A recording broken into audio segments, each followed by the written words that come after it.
Hello दोस्तों, शाम का टाइम है। शाम के 6 बजने वाले हैं और मैं आपको वीडियो बना रही हूँ। मुझे एक रैंडम बात याद आई अपने से रिलेटेड, उस पर मैं वीडियो बना रही हूँ। थोड़ा देर पॉज करने के बाद अभी आती हूँ वापस। तो हम लोग जहाँ से मैं आती हूँ गढ़वाल में, वहाँ के यूथ के बारे में बता देती हूँ कि वहाँ के यूथ को क्या क्या प्रॉब्लम होती है कहीं बाहर जाने में, या स्कूल के दौरान या कॉलेज के दौरान ज़्यादातर क्या क्या प्रॉब्लम्स होती है। देखो, सबकी मानसिकता यही है कि सब किसान होते हैं, वहाँ पे खेती करते हैं, तो मानसिकता कैसी होगी आपको पता है, मिट्टी से जुड़े लोग हैं। लेकिन उन लोगों के साथ ना शारीरिक कष्टों के साथ साथ मानसिक कष्ट आते हैं। और शारीरिक कष्ट तो चलो, कोई मेहनत का काम करता है, कभी किसी का चाकू से हाथ कट गया, कोई हथौड़ी चला रहा है, हथौड़ी में हाथ दब गया, इस तरह से शारीरिक कष्ट ये आम बात है, ये तो होता ही है हर किसी के साथ। मानसिक कष्ट कैसे आते हैं, देखो वहाँ पे ना एक पूजा पाठ लोग इसीलिए करते हैं ज़्यादा कि अब मानसिकता सुधरी रहे, इधर उधर न जाए। अब मानसिक कष्ट आपको पता ही है, आप अगर आपने गलत खान पान कर लिया, गलत रहन सहन से चले गए, गलत खान पान और गलत रहन सहन क्या होते हैं वो भी आपको पता है। मैं यहाँ पे सिर्फ आपको थोड़ा बहुत बता देती हूँ।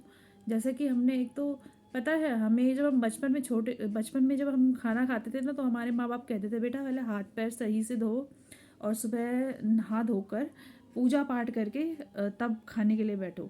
तो हमें भी कहते थे, और हमने भी बचपन में, जब मैं 5वीं 6वीं क्लास तक तब तक पूरे नियम कानून फॉलो किए।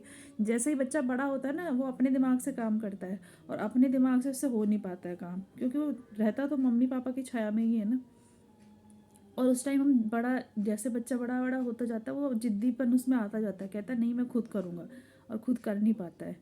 तो इसीलिए परिवार में अनबन होती है, मानसिकता खराब बिगड़ती है बच्चों की भी, और माता पिता की भी, और दादा दादी नाना नानी तक जाती है वो, अगर आपके घर में है तो मेरे से जुड़े कई बच्चे थे जिनके कई बार मानसिक कष्ट हुए, और तब उन्होंने पूजा पाठ करवाया और करते भी हैं। और इसीलिए हमारे यहाँ धार्मिक महत्ता ज़्यादा है लोगों में, क्योंकि नहीं कर पाते बच्चे बड़े होके।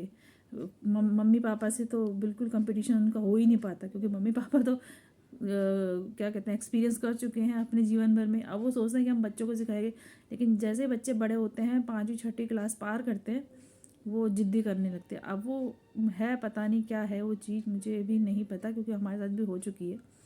तो मानसिक कष्ट जैसे किस तरह के आते हैं, देखो वहाँ ना, एक तो बच्चे में जिद्दीपन आता है, दूसरा बच्चा ऐसे इस तरह का हो जाता है कि वो किसी अलग ही धुन में चला जाने लगता है, कोई अलग ही धुन पकड़ लेता है, किसी की नहीं सुनता। और फिर उस धुन को पकड़ने के चक्कर में वो शहर छोड़ता है, गांव छोड़ता है, कई बार तो विदेश चला गया तो बिना बताए चले जाते हैं, घर में कलेश करके चले जाते हैं। इस तरह के भी कांड हो चुके हैं कई बार। तो उसी के बारे में बता रही थी मैं। तो मानसिकता ठीक करने के लिए मैं, अगर मेरे साथ ऐसा होता है तो मैं तो सीधा पंडित जी के पास जाती हूँ, बोलती भैया मेरे ग्रह दोष निवारण करवाओ। अब वो ग्रह दोष निवारण आपका शारीरिक चीज़ों से जुड़ा हुआ है, ऐसे नहीं कि मैं यहाँ से बोलूँगी ऊपर कोई शनि ग्रह कोई सूर्य ग्रह खराब है तो वो वहाँ से कुछ करेगा मेरे लिए, स्पेशल कुछ करेगा नहीं। वो मेरे शरीर के अंदर जो है, जो मेरे शरीर के अंदर है, जो तत्व मौजूद हैं, मैं उनको बैलेंस करूँगी। और जब वो बैलेंस कैसे होंगे प्रकृति से, जब मैं उस तरह का कुछ आदान प्रदान प्रकृति से हवा के रूप में, या सूरज की किरणों के रूप में, या पत्तों की हवा के रूप में मेरे शरीर के अंदर जाएगा। और उसका मैं बैलेंस अपने खान पान से करूँगी। खान पान से कैसे, टाइम पर उठूँगी, टाइम पर खाऊँगी, ये सब मैंने सोचती हूँ मैं, पर लेकिन वो धीरे धीरे मेरा बैलेंस इतना जल्दी नहीं हो पा रहा है, वो मुझे भी नहीं पता क्यों। मैं क्योंकि अपनी तरफ से पूरी कोशिश मैं भी करती हूँ, मेरे साथ भी हुआ है, और मेरे साथ कई बच्चों का, पढ़ने वाले बच्चों के साथ ऐसा हुआ है।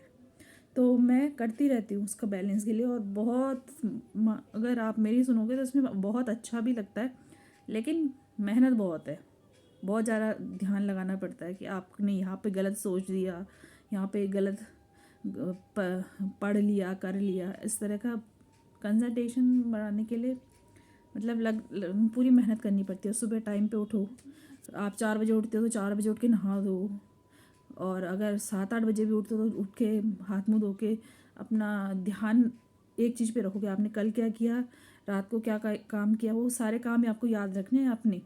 जैसे होमवर्क होता है ना, बच्चों को होमवर्क दिया जाता है कि घर पे जाके ये जो स्कूल में पढ़ाया है वो याद रखना है, और उसको घर पे कॉपी करके दोबारा से करना है। तो ये चीज़ें बैलेंस करनी है।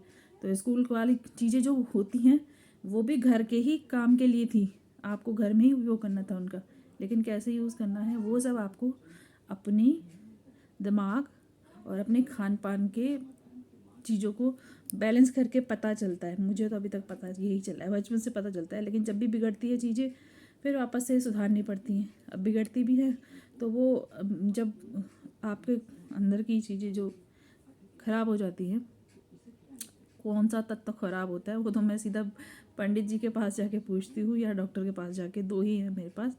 पर अगर आपको भी ऐसा लगता है तो आप भी ट्राई करें, या तो डॉक्टर के पास जाएं या तो किसी पंडित जी के पास जाके अपने अ, अ, शारीरिक या मानसिकता की जो कष्ट हैं उनके बारे में पता कर सकते हैं। ये वीडियो मैंने इसीलिए बनाई थी स्पेशल कि मैं बताऊं कि मैं भी अगर जूझती हूँ तो मैं क्या करती हूँ, तो वो सजेशन था मेरी तरफ से। आप भी देख लीजिए। तब तक के लिए take care, bye bye, good night.